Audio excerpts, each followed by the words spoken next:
नमस्कार दोस्तों, हम स्पेयर जो कि कोऑर्डिनेट ज्योमेट्री का एक चैप्टर है एमडीएस यूनिवर्सिटी के अंदर बीएससी पार्ट फर्स्ट ईयर में इसका सिलेबस के अंदर है, उसके बारे में हम डिस्कस कर रहे हैं। बच्चों, आज इसी कड़ी में मैं स्पेयर पे अपना छठा लेसन देने आपको जा रहा हूँ। आप ध्यान से इसको देखें। सबसे पहले इसके अंदर हम देखते हैं कि एक गोला और एक रेखा का प्रतिच्छेदन क्या होता है। मान लीजिए एक गोला है जिसका समीकरण x square plus y square plus z square plus 2ux plus 2uy plus 2wz plus d बराबर 0, ये एक गोले का समीकरण है। बिंदु P से एक रेखा हम खींचते हैं और उस रेखा की समीकरण हम मानते हैं कि x minus alpha by L बराबर y minus beta by m बराबर z minus gamma by n बराबर r, जहाँ अल्फा बीटा गामा बिंदु P के निर्देशांक है और lmn उसके क्रमशः डायरेक्शन कोसाइन है। इसको समीकरण नंबर 2 कहते हैं। अब r दूरी पर इस रेखा पर एक बिंदु के निर्देशांक हम ज्ञात करते हैं। वो आएंगे LR plus alpha, MR plus beta, NR plus gamma. चूंकि रेखा गोले को प्रतिच्छेद कर रही है तो R के किसी न किसी मान के लिए ये गोले की समीकरण को संतुष्ट अवश्य करेगी। तो हमने क्या किया, जो ये तीन बिंदु हमने निकाले हैं LR plus alpha, MR plus beta, NR plus gamma, इसको गोले की समीकरण में रखा और R स्क्वायर वाले पद एक साथ, 2R वाले पद एक साथ और कांस्टेंट पद एक साथ लिखे, जिससे समीकरण नंबर 3 प्राप्त हुई। R square L square plus M square plus N square plus 2R L bracket alpha plus U plus M beta plus V plus N gamma plus W bracket बंद plus alpha square plus beta square plus gamma square plus 2U alpha plus 2V beta plus 2W gamma plus D बराबर 0। इसको समीकरण number 3 कहा। बच्चों, यहां स्पष्ट है कि समीकरण 3 R में द्विघात है। द्विघात से हमें प्राप्त है मान, हम जानते हैं द्विघात से कि द्विघात समीकरण में दो मान प्राप्त होंगे। हो सकता है वो वास्तविक हो सकता है वो काल्पनिक हो और हो सकता है वो संपाती हो, लेकिन मान दो प्राप्त होंगे। तो रेखा गोले को दो बिंदुओं पर काटेगी। अगर R का मान R1 होता है तो बिंदु A मान लिया और R का मान R2 होता है तो बिंदु B मान लिया। अर्थात अधिकतम दो बिंदुओं पर एक रेखा गोले को काटती है। ये बिंदु वास्तविक भी हो सकते हैं, काल्पनिक भी हो सकते हैं और संपाती भी हो सकते हैं, डिपेंड करेंगे R के मान। R के मान श्रीधराचार्य विधि से हम आसानी से ज्ञात कर सकते हैं। अब गोले की स्पर्श रेखा एवं स्पर्श समतल। परिभाषा है, एक सरल रेखा किसी गोले की स्पर्श रेखा कहलाती है यदि यह गोले को दो संपाती बिंदुओं पर काटे। अर्थात जो R के मान थे वो दोनों मान समान होने चाहिए, R1 बराबर R2 होना चाहिए, या उस समीकरण 3 में हम B स्क्वायर बराबर 4AC भी कर सकते हैं। स्पर्श समतल, गोले के किसी बिंदु पर स्पर्श रेखाओं द्वारा निर्मित पथ तल उस बिंदु पर गोले का स्पर्श समतल कहलाता है। जब हम एक बिंदु से स्पर्श रेखा निकालते हैं तो बहुत सारी स्पर्श रेखाएं निकल सकती है। उन स्पर्श रेखाओं द्वारा जो पथ का तल निर्मित होता है वो उस बिंदु पर गोले का स्पर्श समतल कहलाता है। अब स्पर्श समतल की समीकरण निकालें अपन, भाई वो कैसे निकालेंगे? तो इसके लिए अपन ने मान लिया कि निम्न गोले के बिंदु x1 y1 z1 पर स्पर्श समतल का समीकरण ज्ञात करें।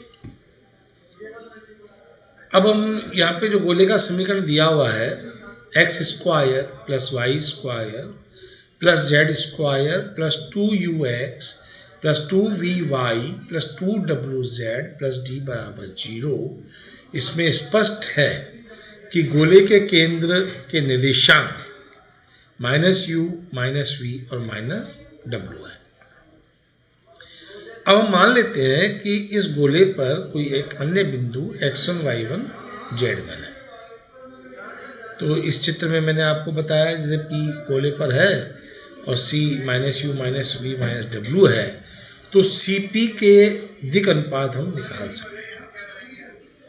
वो आएंगे x1 माइनस u, इसी प्रकार से y1 minus v, z1 minus w, या दूसरे शब्दों में x1 plus u, y1 plus v, z1 plus w, जिसको हम direction ratio of line CP कह रहे हैं और इसको LMN से भी डिनोट किया जा रहा है, अर्थात L बराबर x1 प्लस u, M बराबर y1 प्लस v और N बराबर z1 प्लस w।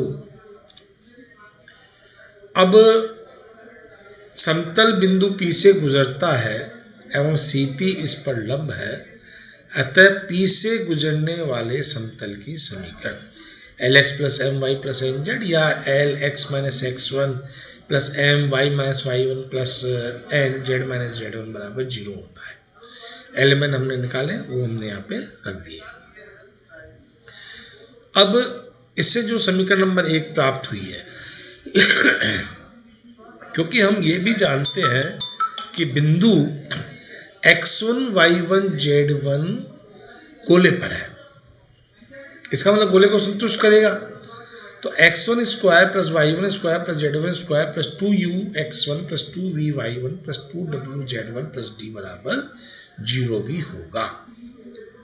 या हम ये कह सकते हैं x1 square plus y1 square plus z1 square plus ux1 plus vy1 plus wz1 बराबर minus ux1 plus vy1 plus wz1 plus d बराबर, इसको समीकरण नंबर 2 कह दिया।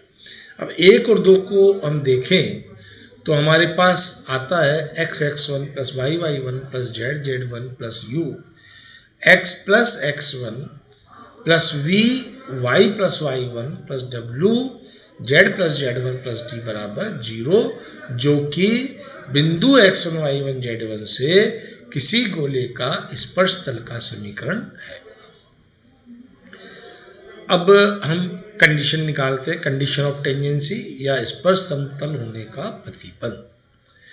बच्चों देखो, केंद्र से अगर किसी तल पर हम लंब डालें और उसकी लंबाई निकालें और अगर वो गोले की त्रिज्या के बराबर आ जाए तो वो उसकी कंडीशन होगी।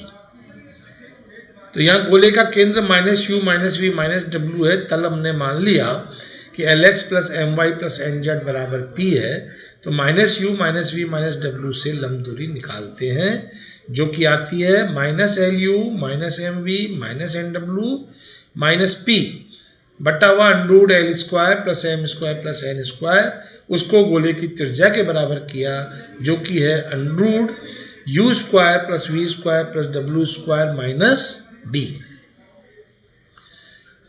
स्क्वायर करके सिंप्लीफाई किया तो Lx plus Lu plus mv plus nw plus p का होल स्क्वायर बराबर आ रहा है L square plus m square plus n square और u square plus v square plus w square minus d।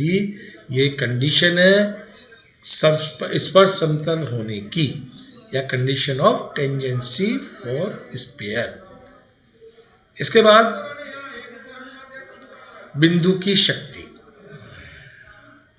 मान लीजिए बिंदु A है, उससे हम एक रेखा निकालते हैं जो गोले को P और Q पर काटती है और एक टेंजेंट है 80, तो बिंदु की शक्ति A बराबर होता है AP इंटू AQ। इसको ज्ञात करने के लिए गोले का समीकरण लिखेंगे, बिंदु A से गुजरने वाली रेखा का समीकरण लिखेंगे और r दूरी पर वही अपन एक अन्य बिंदु मानेंगे और उस बिंदु को गोले पर संतुष्ट कराएंगे। तो समीकरण 1 समीकरण 2 आ गई, r जैसे पहले किया था, r के बिंदु r दूरी पर किसी स्थिर बिंदु के निर्देशांक आ गए और उसको 1 पर संतुष्ट कराया, तो r स्क्वायर के अंदर एक इक्वेशन आ जाती है। क्योंकि एलिमेंट PQ की दिक्कोजाएं हैं तो L square plus M square plus N square बराबर 1 मानते हैं और समीकरण नंबर 3 हमें प्राप्त होती है r square plus 2r L x1 plus u plus M y1 plus v plus N z1 plus w plus x1 square plus y1 square plus z1 square plus 2u x1 plus 2v y1 plus 2w z1 plus d बराबर 0। R में दी घात है, natural है, AP बराबर R1 AQ बराबर R2 है। हमें शक्ति के लिए R1 R2 चाहिए। R1 R2 क्या होता है? कांस्टेंट बटा हुआ x स्क्वायर का गुणांक, तो यहाँ R स्क्वायर गुणांक आ जाएगा। अगर हम उसको सोल्व करते हैं तो ये आता है बिंदु की शक्ति x1 square plus y1 square plus z1 square plus 2u x1 plus 2v y1 plus 2w z1 plus d बराबर 0। ये आपकी बिंदु की शक्ति है। इस तरीके से हम किसी भी बिंदु की शक्ति निकाल सकते हैं। आज के लिए इतना ही। इसके आगे नेक्स्ट चैप्टर में मैं आपसे आगे बात करूंगा। इसके लिए इसका मनन कीजिए, ध्यानपूर्वक इसको समझने की कोशिश कीजिए। नमस्कार।